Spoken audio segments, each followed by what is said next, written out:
Pemahaman terhadap keempat teknik ini penting agar penerjemahan dapat memilih strategi yang tepat dan menghasilkan terjemahan yang efektif serta tetap setia pada makna aslinya. Oke, Afi, boleh di next.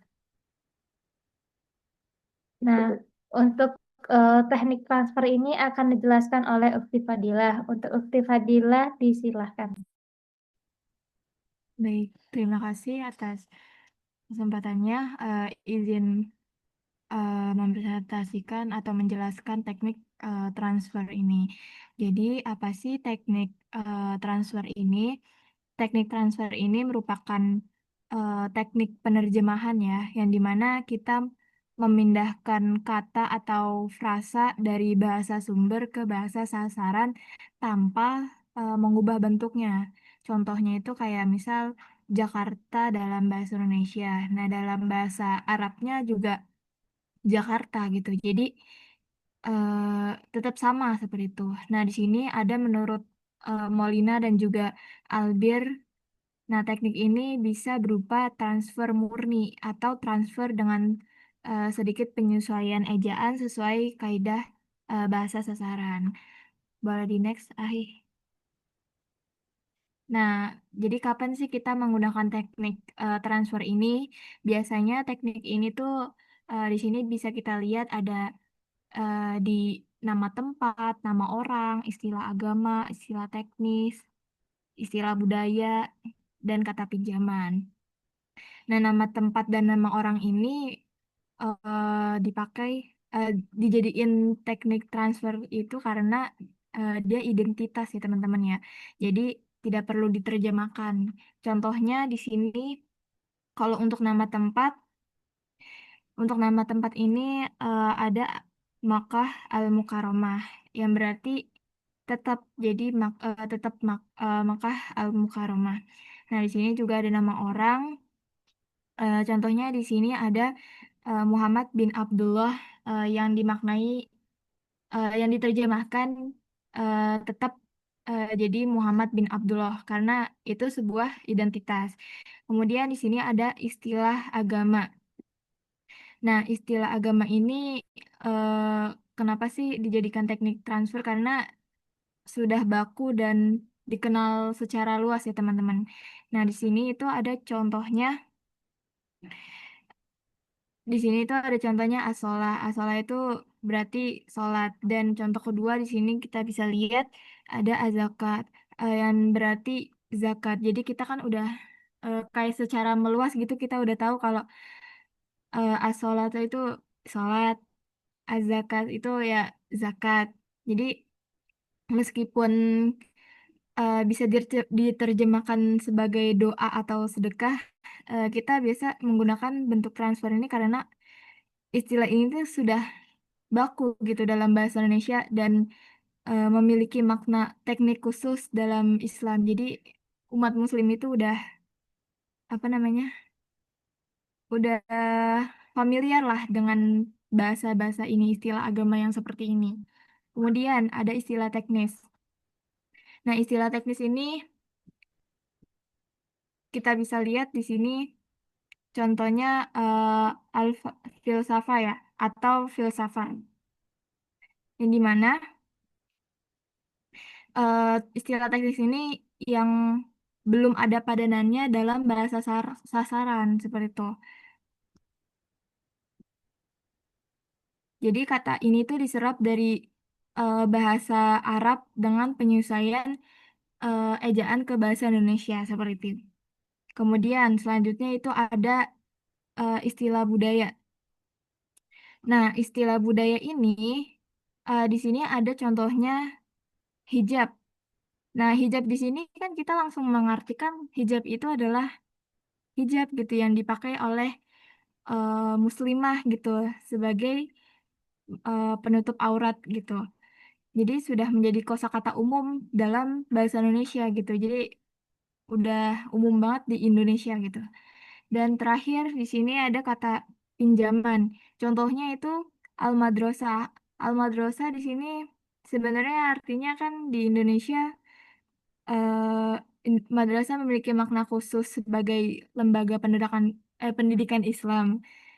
berbeda dengan sekedar kayak sekolah biasa gitu. Jadi pokoknya madrasah itu sebuah madrasah yang khusus pendidikan Islam seperti itu. Jadi teknik transfer itu apa sih? Jadi teknik transfer itu benar-benar sangat penting ketika kita ingin mempertahankan identitas asli dari kata atau istilah tertentu. Nah, teknik ini itu membantu menjaga keaslian makna, terutama untuk nama, kayak tadi nama tempat, nama orang, terus istilah agama dan kata-kata yang emang sudah dikenal luas oleh pembaca bahasa sasaran gitu. Mungkin itu saja yang dapat saya jelaskan. Dikembalikan lagi kepada moderator. Terima kasih. Syukron Ukti Fadila atas penjelasannya. Untuk teknik transmutasi akan dijelaskan oleh Ukti Atika. Untuk Ukti Atika, disilakan. Baik, terima kasih moderator. Selanjutnya adalah teknik transmutasi. Teknik transmutasi itu apa sih? Itu teknik penerjemahan dengan mengubah bentuk gramatikal atau kategori kata dari bahasa sumber ke bahasa sasaran tanpa mengubah makna. Tujuannya agar terjemahan lebih alami dan sesuai kaidah bahasa sasaran. Artinya bentuk katanya boleh berubah, misalnya kata benda menjadi kata kerja atau dari frasa menjadi klausa, asalkan pesan yang ingin disampaikan tetap sama. Nah, teknik ini juga sering digunakan untuk membuat hasil terjemahan lebih alami dan sesuai dengan kaidah bahasa Indonesia. Ciri-cirinya apa sih? Ciri-cirinya itu yang pertama terjadi perubahan bentuk gramatikal. Yang kedua, makna tetap dipertahankan. Yang ketiga, hasil terjemahan lebih alami dan komunikatif. Dan yang terakhir itu menyesuaikan struktur sintaksis dua bahasa. Dikembalikan kepada moderator.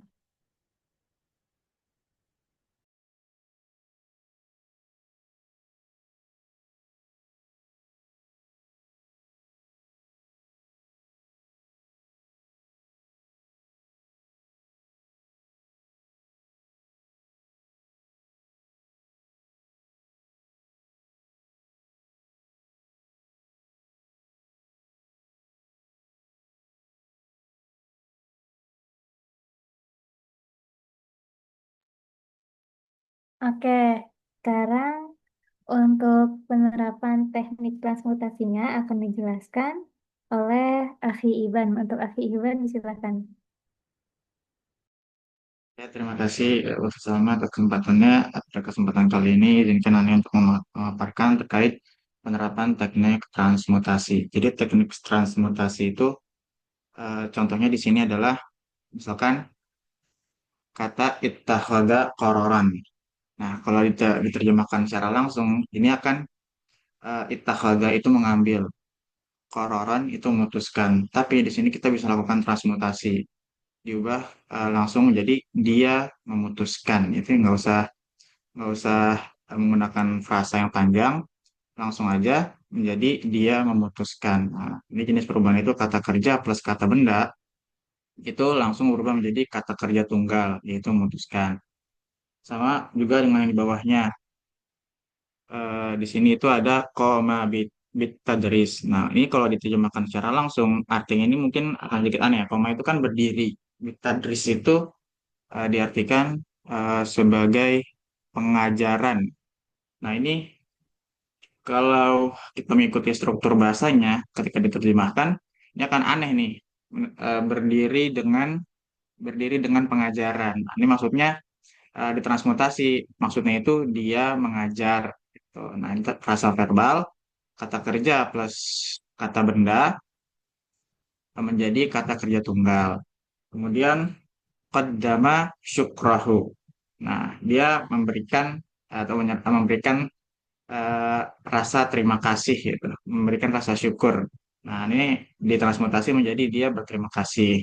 Sama kata kerja, kata benda menjadi kata kerja tunggal. Kemudian ada adas salah, melaksanakan sholat. Jadi langsung transmutasi menjadi dia sholat. Rasa verbal menjadi kata kerja tunggal. Sama juga dengan yang di bawahnya ajral bahsa, melaksanakan penelitian. Langsung diterjemahkan, ditransmutasi menjadi dia meneliti. Tadi kata kerja kata kerja ajro plus kata benda al-bahth, sama dengan penelitian, menjadi kata kerja tunggal itu meneliti. Oke, selanjutnya yaitu untuk fungsi dan tujuan teknik transmutasi. Jadi eh, fungsi utama dari teknik ini adalah untuk membuat hasil terjemahan lebih alami dan mudah dipahami oleh pembaca bahasa sasaran. Kayak misalkan tadi, misalkan kalau Mabit Tadris diartikan secara langsung mungkin pakai Google, Google model lama ya, mungkin akan diartikan berdiri dengan pengajaran. Tapi maksudnya itu adalah mengajar, itu kalau Mabit Tadris. Nah, selain itu, eh, teknik transmutasi itu juga bertujuan untuk menyesuaikan struktur tata bahasa Arab dan Indonesia, menghindari kesan terjemahan yang kaku atau harfiah, serta menjaga agar pesan tetap akurat meskipun bentuk kalimatnya berubah. Mungkin itu yang bisa Anda paparkan terkait teknik transmutasi.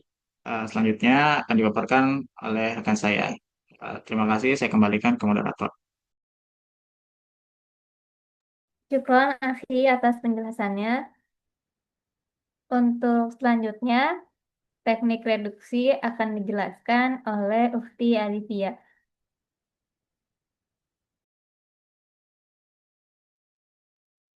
Baik, terima kasih atas kesempatannya, moderator. Boleh di next slide.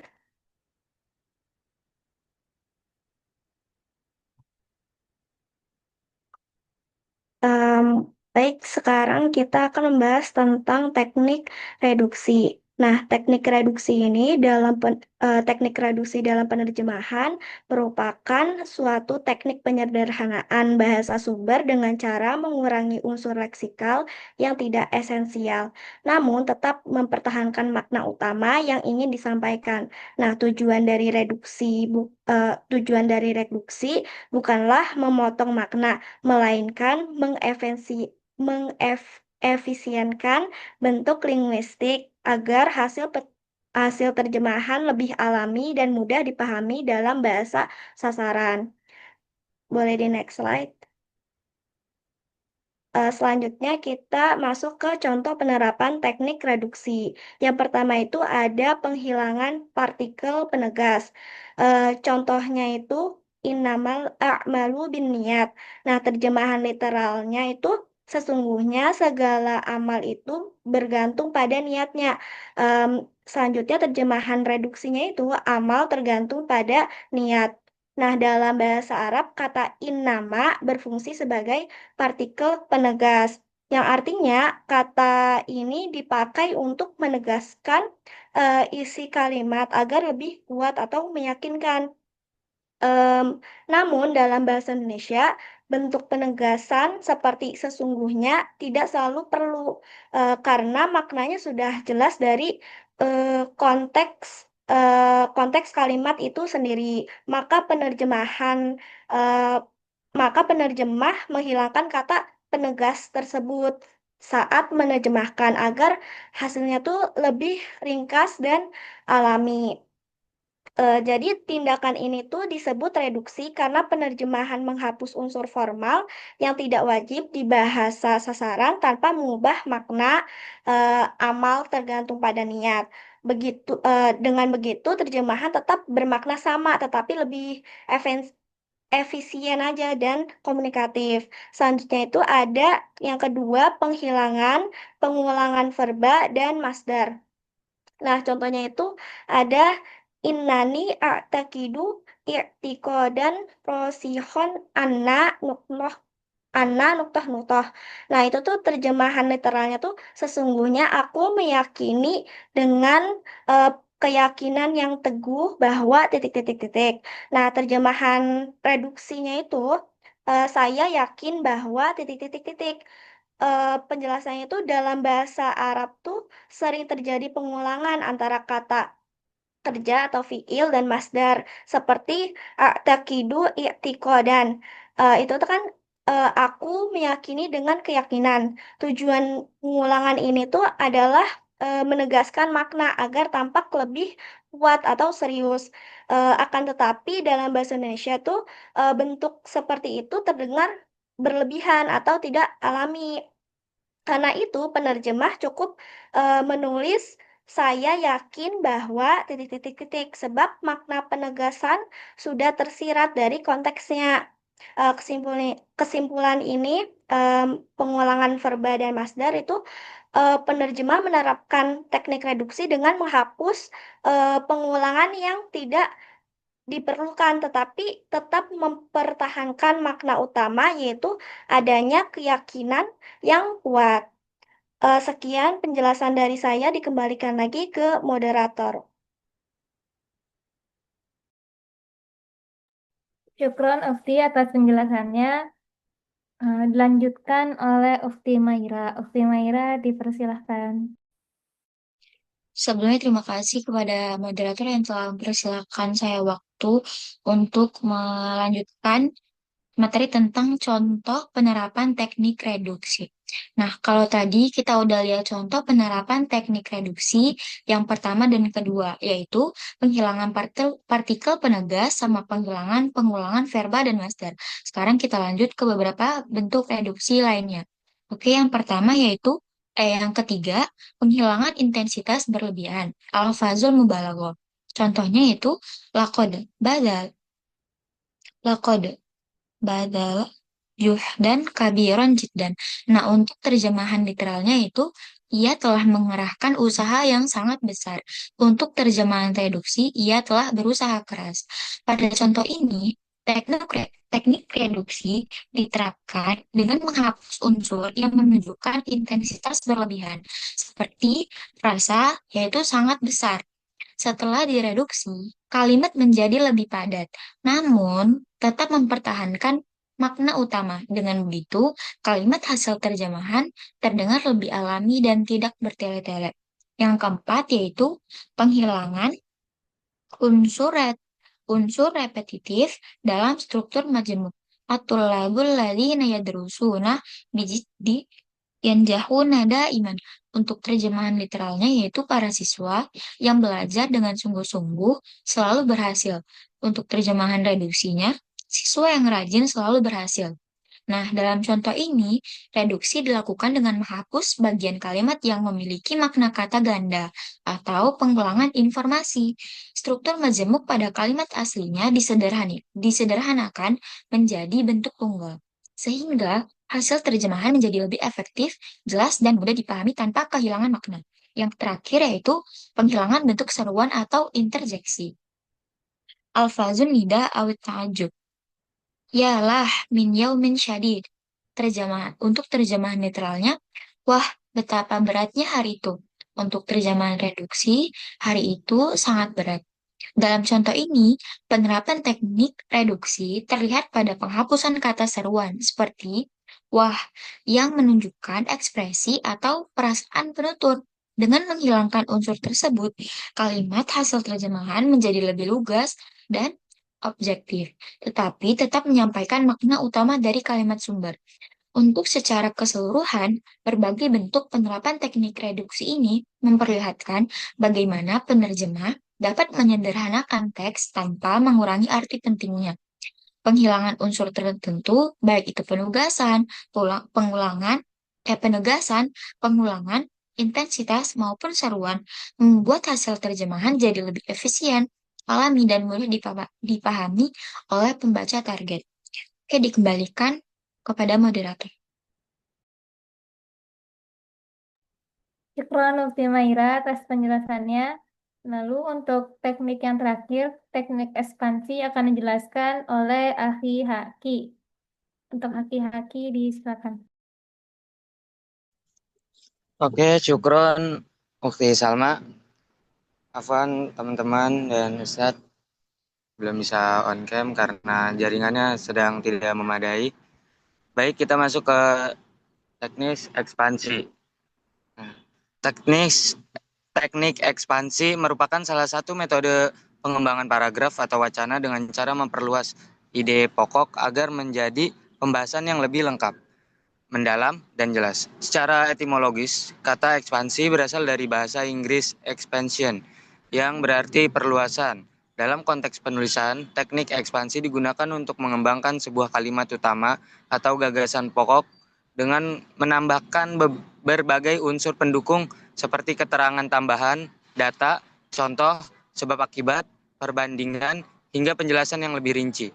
Tujuan utamanya ialah agar tulisan tidak bersifat dangkal dan terbatas, tetapi mampu memberikan gambaran yang lebih luas dan menyeluruh kepada pembaca. Dalam karya tulis ilmiah seperti makalah atau artikel, teknik ekspansi memegang peranan yang penting untuk membentuk paragraf yang koheren, logis, serta mudah dipahami. Dengan menggunakan teknik ini, penulis dapat menyampaikan ide secara sistematis dan menghindari paragraf yang terlalu singkat dan terputus-putus. Teknik ekspansi juga kemungkinan penulis memperlihatkan tingkat pemahaman dan kemampuan analisis terhadap topik yang dibahas, karena dalam proses pengembangannya, penulis dituntut untuk menghubungkan ide utama dengan fakta, contoh konkret, maupun argumen pendukung. Boleh di next slide.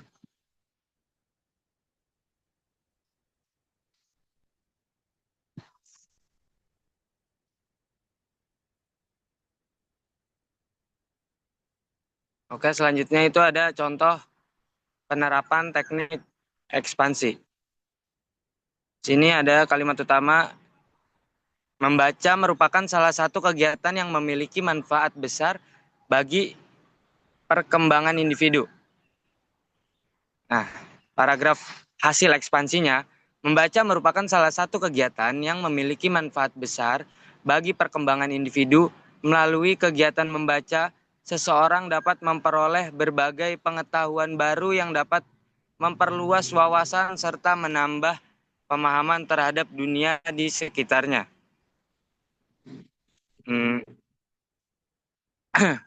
Nah, buku, artikel, maupun media digital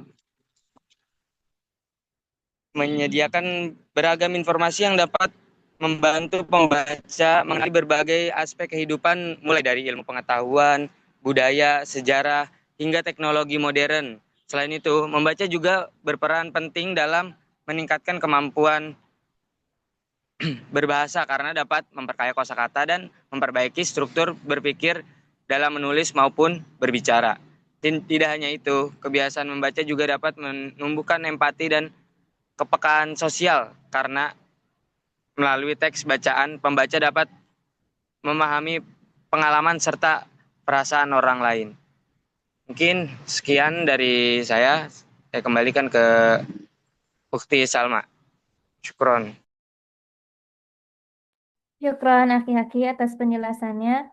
Oke, di sini Ana mau bacain kesimpulan. Penerjemahan adalah proses menyampaikan pesan dari bahasa sumber ke bahasa sasaran dengan tetap menjaga kesepadanan makna dan konteks budaya. Terus kita di sini punya 4 teknik utama untuk menerjemahkan. Yang pertama ada transfer, transmutasi, reduksi, dan ekspansi yang membantu penerjemah menghasilkan terjemahan yang akurat dan alami. Untuk yang transfer itu dengan mempertahankan bentuk asli kata seperti yang ada di penjelasan sebelumnya. Contohnya ada di kata al-Makkah, al-Mukarramah, yang dimana kalau kita artikan ke bahasa Indonesia tetap Makkah Mukarramah. Lalu ada transmutasi, adalah teknik penerjemahan dengan menyesuaikan struktur atau kategori kata. Contohnya seperti di sini koma bitadris. Kalau kita artikan satu persatu, koma bitadris itu, koma kan artinya berdiri, lalu atadris baru pengajaran. Tapi kalau kita artikan secara transmutasi, maka kita akan dapatkan kalau artinya itu langsung dia mengajar. Lalu yang ketiga ada teknik reduksi, yaitu teknik yang menyederhanakan unsur yang tidak perlu. Contohnya seperti yang sudah dijelaskan, innamal a'malu binniyat, yang harusnya artinya itu sesungguhnya segala amal itu bergantung pada niatnya. Tapi kalau kita artikan dengan teknik reduksi, maka kita akan dapati artinya itu amal tergantung pada niatnya. Lalu terakhir, teknik ekspansi yaitu dengan cara menambahkan informasi untuk memperjelas makna. Contohnya itu di sini, membaca merupakan salah satu kegiatan yang memiliki manfaat besar bagi perkembangan individu. Nah, kalau di ekspansi, ekspansi kan artinya juga artinya diluaskan ya. Nah, jadi tinggal ditambah-tambah informasinya untuk menjelaskan makna tersebut. Boleh di next, Akhi. Oke, sekian dari kelompok 2. Sebelum kita tutup, kita akan membuka terlebih dahulu sesi tanya jawab. Bagi ikhwah yang ingin bertanya, dipersilahkan.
Ayo teman-teman. Ayo, ikhwah, apakah ada yang bertanya? Yalla, yalla.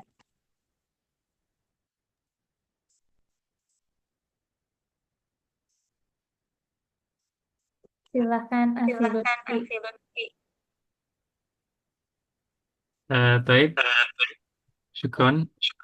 Apa yang Ana punya pertanyaan yang tadi teknik ekspansi tadi, ekspansi perluasan gitu.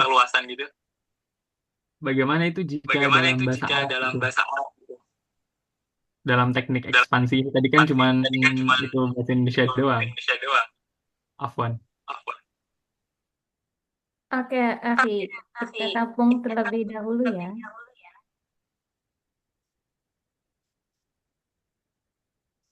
Ikhwah yang lain, apakah ada yang ingin bertanya?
Silahkan, Ukti.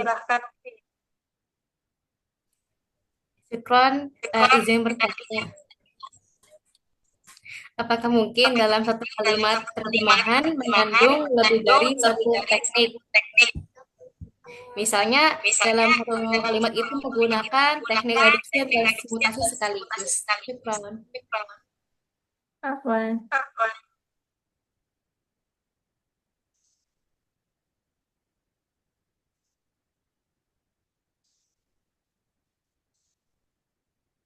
Akan kami tampung dahulu.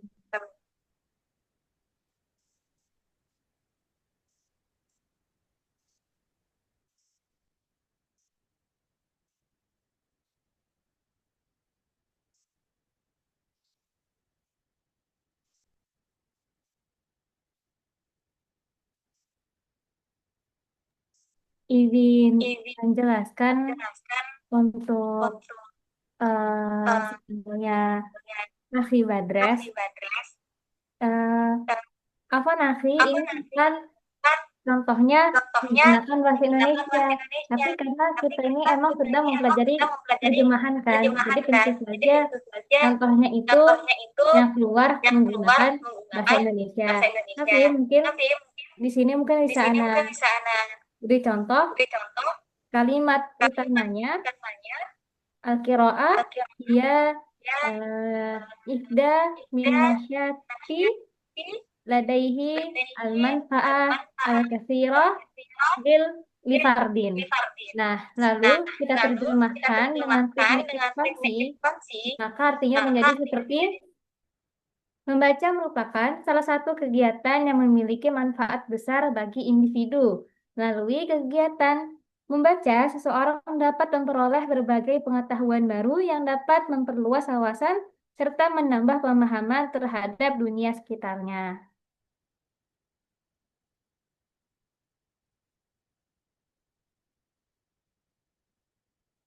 Mungkin terjawab, Akhi.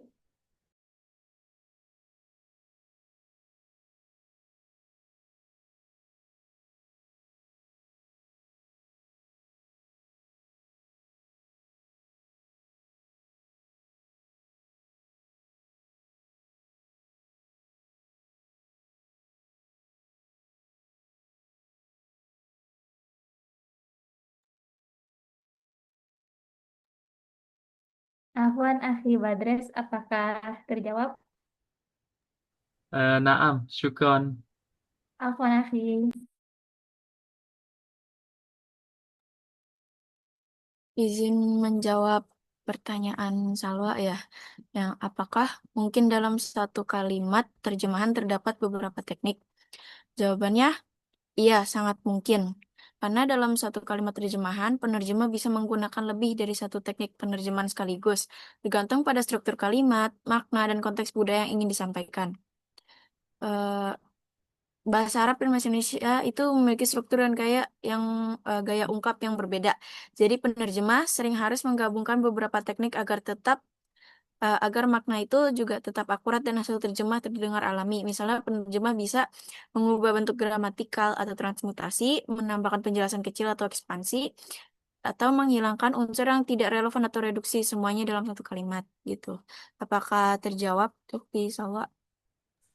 Terjawab Uhti, syukron. Afwan. Apakah ada yang masih ingin bertanya, Ikhwah?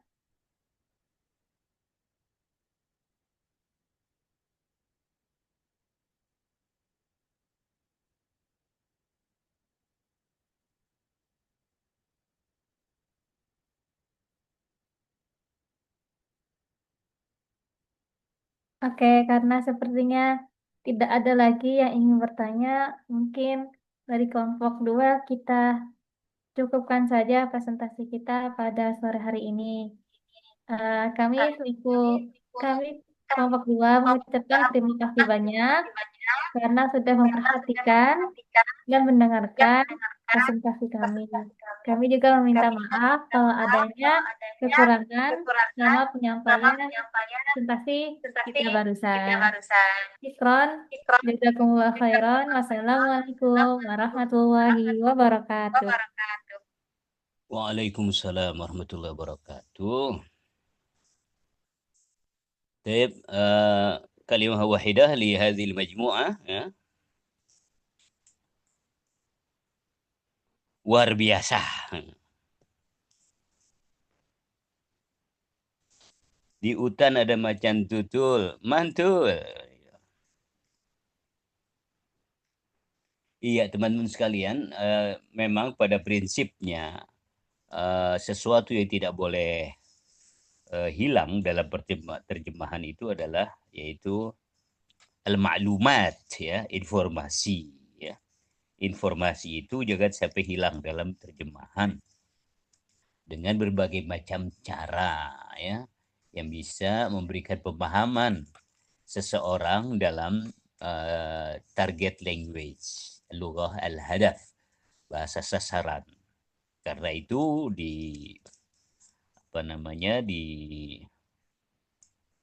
dipakailah berbagai macam cara. Di antaranya tadi kan ada cara transfer ya, dalam bahasa Arabnya apa? Tahwil. Transfer itu tahwil atau an-naql. An-naqlu awi tahwilu. Lalu ada transmutasi. Tahwil tapi at-tahwil ad-dilali, ya, tahwil ad-dilali yang berkaitan dengan dilalah, ya, makna. Lalu juga ada yang namanya reduksi. Reduksi atau al-hazfu. Al-hazf. Direduksi, dikurangi, dihazaf, dibuang. Atau al-ikhtisar. Ikhtisar, diringkas. Ada juga yang namanya ekspansi, yaitu atau si', memperluas. Atau al-idhafah, menambahkan. Ya. Ada lagi sih nanti ada namanya apa? At-taqdim wa ta'khir, ya.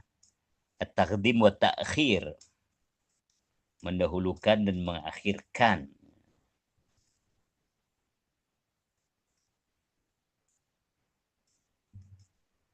Ada takdim, ada ta'khir juga nanti. Nah, ya, an-naql atau transfer, ya, amaliyat intiqal al-ma'na min al-lughah al-masdar ila al-lughah al-hadaf. Al-ma'na tuntaqal min al-lughah al-masdar ila lughah al-hadaf. Contohnya aftaqiduka.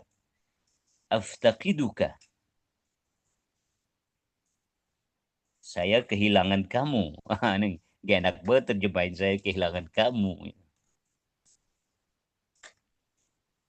Maksudnya adalah saya rindu padamu. Aftaqiduka. Saya rindu padamu.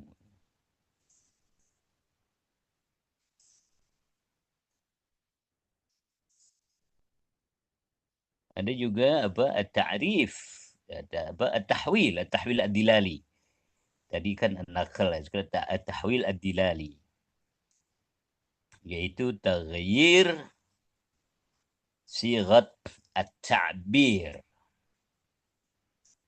atau al-ma'na hatta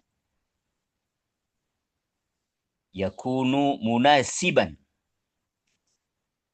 lissiyaq al-thaqafi wal-ijtima'i, ya, fil lughah al-hadaf.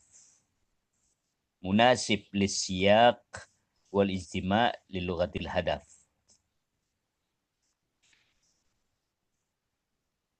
Tahwil dilali ini la yaktafi naklil ma'na faqat, ya, la yakfi naklil ma'na faqat, bal tahwil at-ta'bir alladhi yunasib bi as-thaqafah wa al-ijtima'iyyah fi al-lughah al-hadaf. Adatan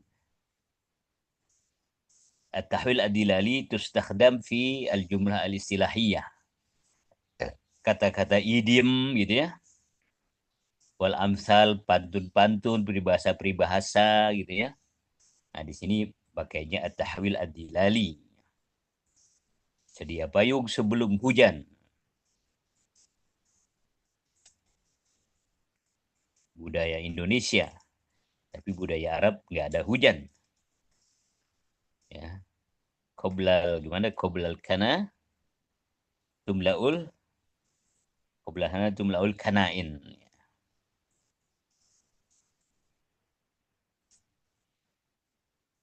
Ana ta'ik wa anta ta'ik wa ana mu'ik. Kaifa tattafiq gitu ya. Apa kamu cepat marah? Saya tidak marah. Bagaimana kita bisa sepakat? Nah, itu kan istilah orang Arab. Tapi kalau orang Indonesia, bagaikan durian dan apa tuh? Biasanya apa tuh? Bagaikan durian dan mentimun. Bagaikan durian dan mentimun.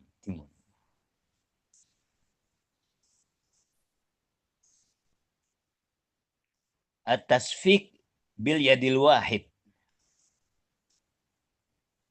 Ya, bertepuk sebelah tangan. Termasuk itu tadi istilah anta ta'ik wa anta ta'ik wa ana mu'ik wa kaifa tattafiq. Bahasa kitanya bertepuk sebelah tangan, nggak nyambung.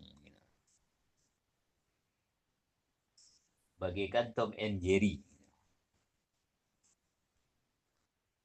Lalu ada juga tadi reduksi, al-ikhtisar ya. Reduksi itu al-ikhtisar. Meringkas atau al-hadf atau membuang. Membuang atau meringkas. Hazfu ba'dil anasir al-lughawiyah minan nas al-mutarjam duna an yu'addiya ila fuqdanil ma'na.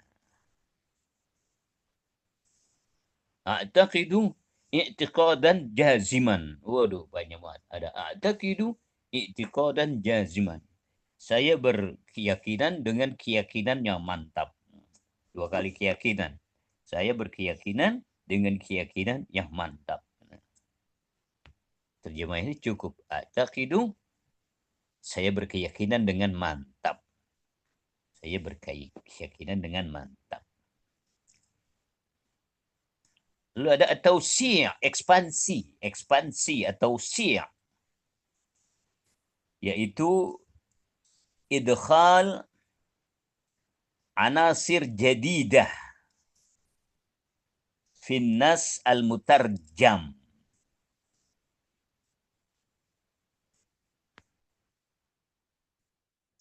Litawdihil ma'na, ya. Litawdihil ma'na.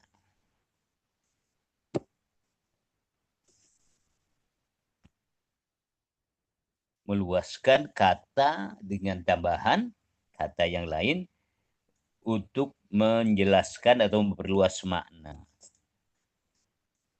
Syukran. Terima kasih. Tapi kita tambahin. Syukron, terima kasih yang sebanyak-banyaknya atas gitu ya. Atas bantuan Anda. Semoga panjang umur, sehat walafiat, murah rezeki. Itu namanya tausi' diperluas.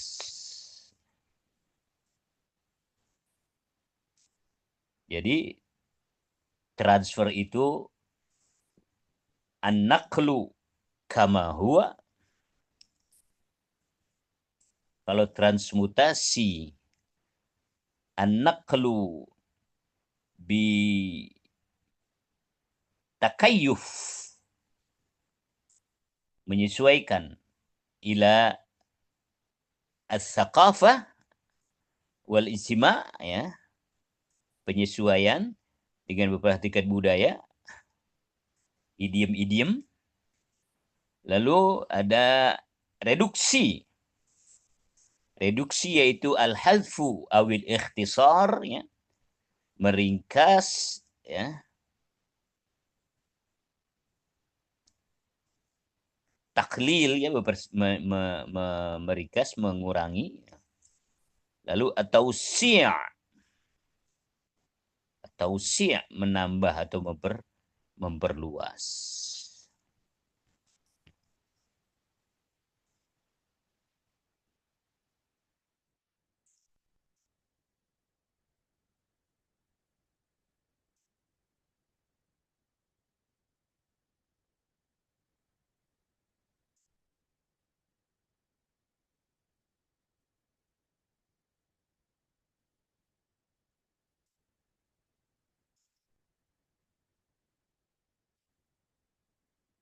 Coba nih kita lihat nih ya.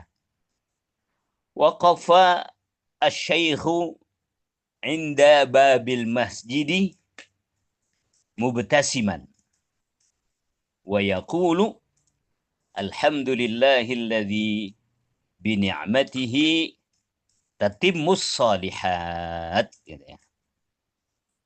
Coba dengerin lagi. Waqafa asy-syaikhu inda babil masjidi mubtasiman yaqulu alhamdulillahilladzi bi ni'matihi tatimmus shalihat. Seorang guru atau seorang syekh berdiri di depan masjid dengan senyum penuh syukur. Nih hebat, perhatiin. Dengan senyum penuh syukur.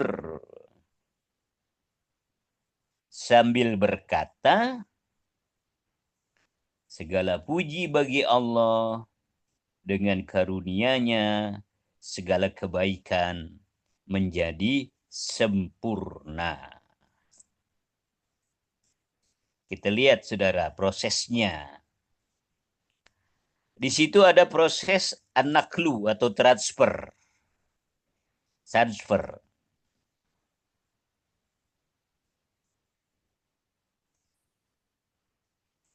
Makna kata yang utama, syekh ya, berdiri di depan masjid dan bersenyum mengucapkan pujian. Segala puji bagi Allah. Segala pujian kepada Allah.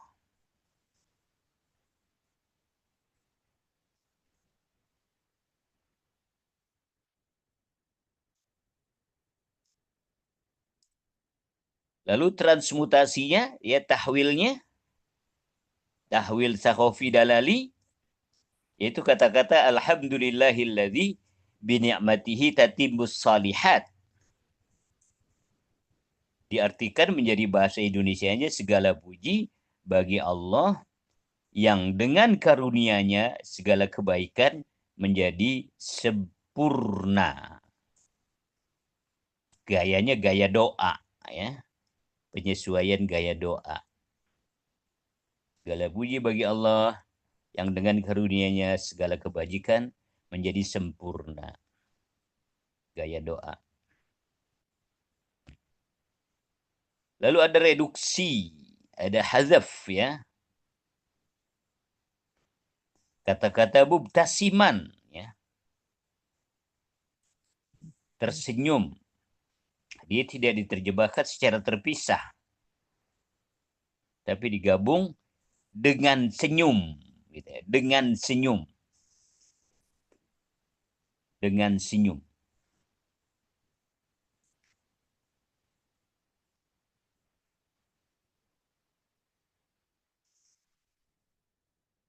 Lalu ekspansi itu tadi penuh syukur ya. Senyum penuh syukur ya. Ada kata-kata penuh syukur.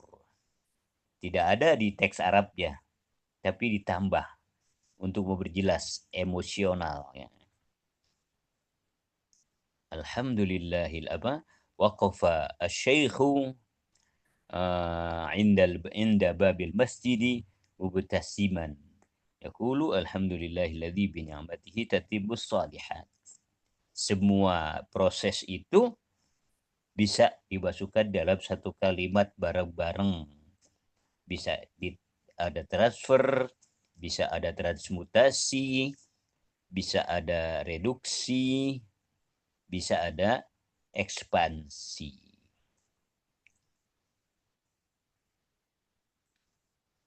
Kalau terjemahan literal jadi kaku.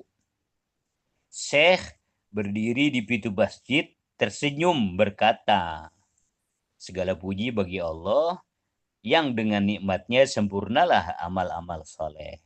Nah itu literalnya. Tanpa strategi tadi. Kaku.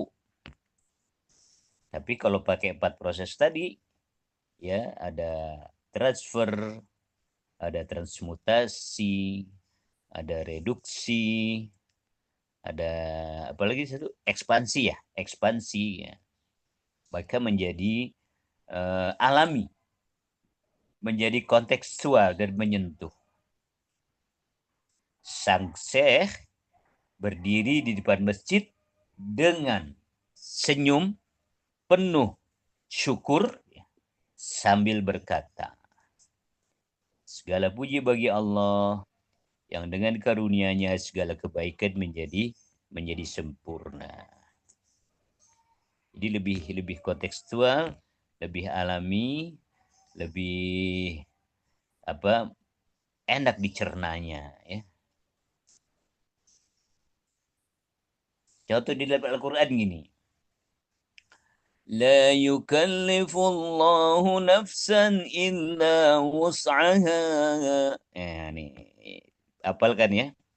La yukallifullahu nafsan illa wus'aha. Allah tidak membebani seseorang melainkan sesuai dengan kesanggupannya.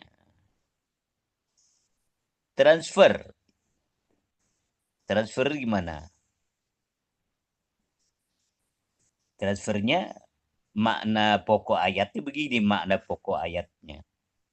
Allah tidak membebankan kepada jiwa melebihi kemampuan, gitu ya.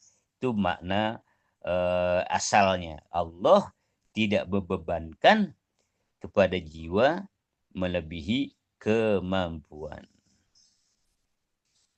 Lalu dipindahkan pada terjemahan Allah tidak membebani seseorang.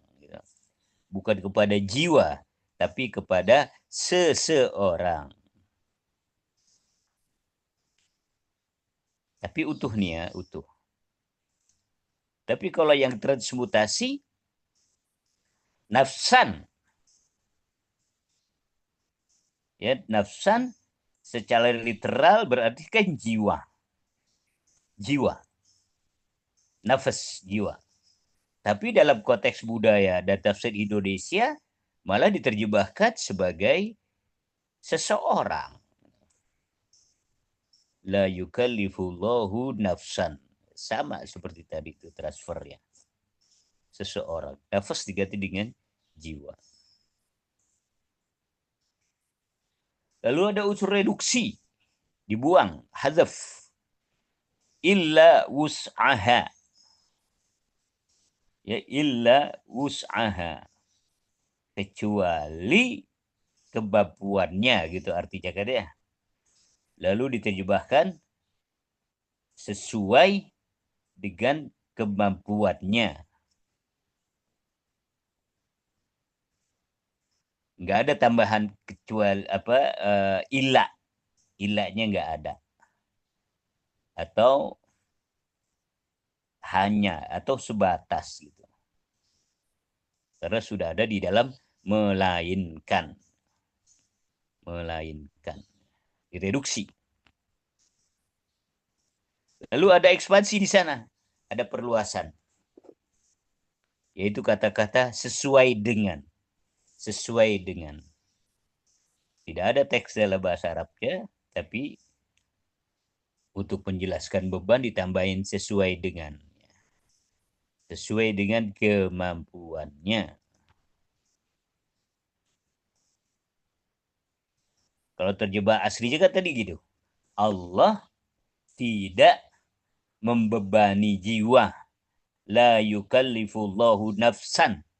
Allah tidak membebani jiwa kecuali kemampuannya. Illa wus'aha. Kecuali kemampuannya. Secara literal benar ya. Tapi kurang alami gitu ya. Kurang alami. Kurang sesuai dengan gaya bahasa Indonesia. Maka versi yang sudah diramu dengan transfer, transmutasi, reduksi, ekspansi, menjadi Allah tidak membebani seseorang, melainkan melainkan sesuai dengan kesanggupannya. Nah, ini lebih alami dan komunikatif ya, juga menjaga makna teologisnya. Jadi berkaitan dengan rasa juga ya, taste ya, rasa kebahasaan. Di situ ada transfernya, di situ ada transmutasinya, ya transfernya makna teologis ya, dari teks Arab ke Indonesia ada, lalu transmutasi nafas menjadi seseorang, lalu ada reduksi ya, dibatasi yang sudah tersirat, dan ekspansi menambahkan kata-kata penghubung agar makna lebih jelas lagi. Secara praktek mungkin sudah kamu lakukan ini kalau berterjemah, sudah ya. Kita berusaha menyesuaikan terus gitu ya. Cuma memang secara teori aja, oh ini maksudnya transfer, oh ini maksudnya transmutasi, oh ini reduksi, oh ini tahwil gitu ya. Baru lihat gitu.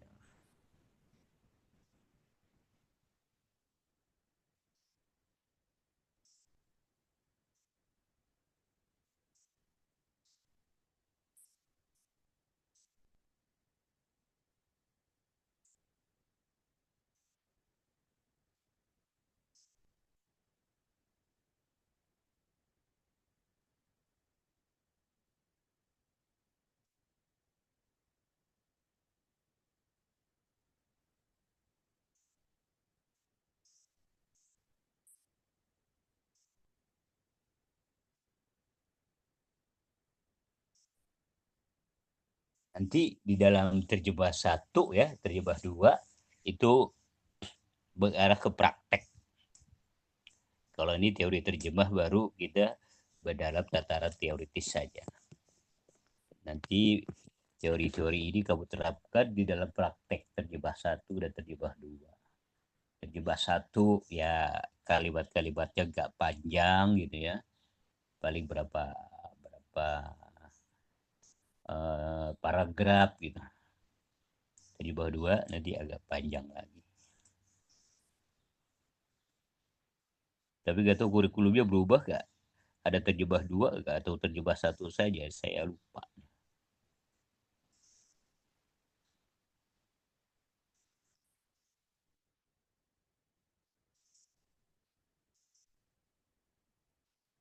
Baik. Ada pertanyaan lagi? Cukup ya kayaknya ya. Kayaknya udah pada paham nih. Ya. Memang biasa kita lakukan penyesuaian itu. Ta'dilnya.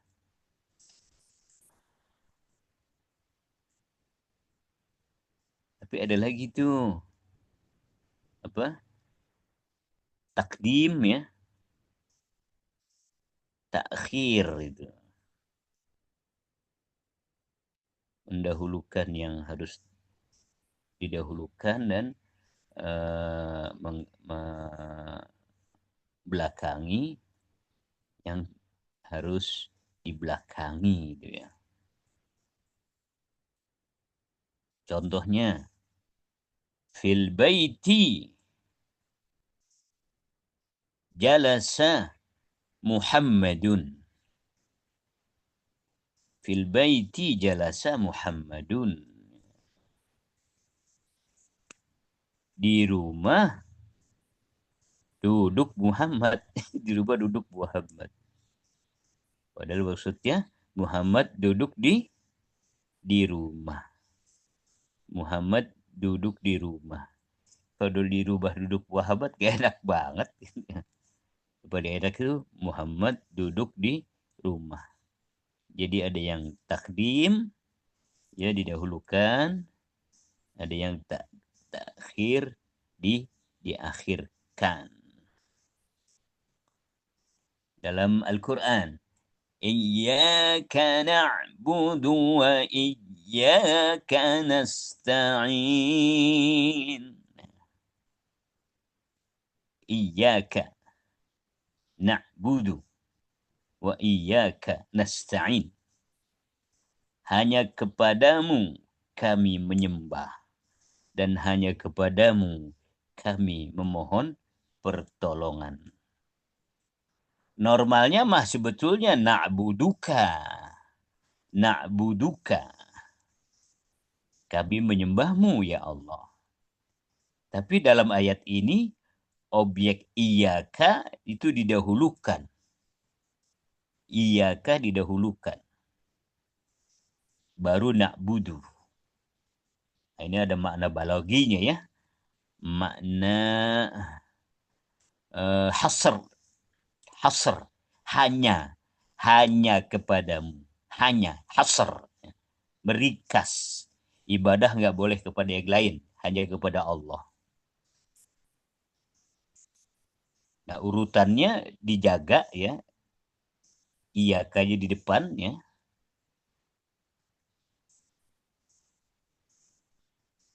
Kalau kita terjebakkan kami menyembah kepadamu, maka makna hasrnya hilang. Makna hanyanya hilang. Eksklusifnya hilang. Jadi ditakdimkan hanya kepadamu. Mempertahankan takdim di sini. Ya. Makna gramatikalnya hilang.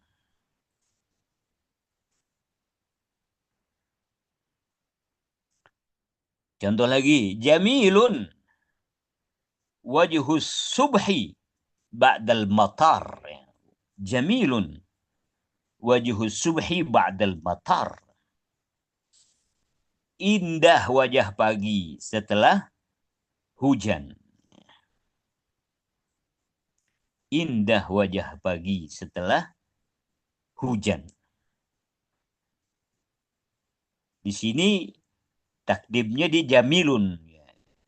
Ya jamil, ya jamil. Diterjemahkan secara alami, wajah pagi setelah hujan tampak begitu indah. Wajah pagi setelah hujan tampak begitu indah. Indahnya dipindahin. Kalau di Arab di depan. Jamilun. Tapi dalam terjemahannya di belakang. Begitu indah. Wajah pagi setelah hujan tampak begitu indah. Digeser. Wajah ini kalau mau ditransmutasi, nanti berubah lagi. Cuaca pagi. Gitu ya. Jamilun wajhas sobahi ba'dal matar. Cuaca pagi. Cuaca pagi. Transmutasi. Dari wajah menjadi cuaca. Jadi fleksibel ya. Fleksibel. Silahkan pakai mana yang lebih komunikatif.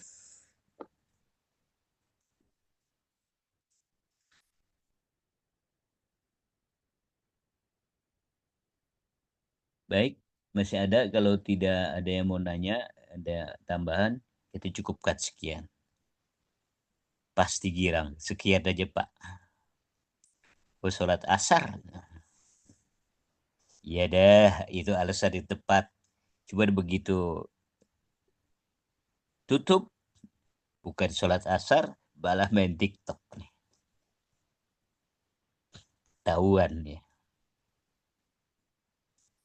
Oke, subhanakallahumma wa bihamdika nashhadu an la ilaha illa anta nastaghfiruka wa natubu ilaika.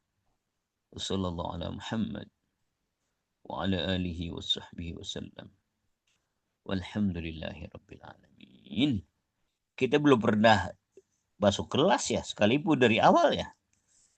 Aduh, Saya belum pernah lihat wajah kamu yang asli ini. Oke, gak apa-apa. Yang penting sehat semua. Sehat, sukses, berkah. Amin. Ya Rabbal Alamin. Assalamualaikum warahmatullahi wabarakatuh. Waalaikumsalam Waalaikumsalam warahmatullahi warahmatullahi wabarakatuh. wabarakatuh. Jazakallah Ustaz. Waalaikumsalam warahmatullahi wabarakatuh. Jazakumullah khairan Ustaz. Dan ya, absen.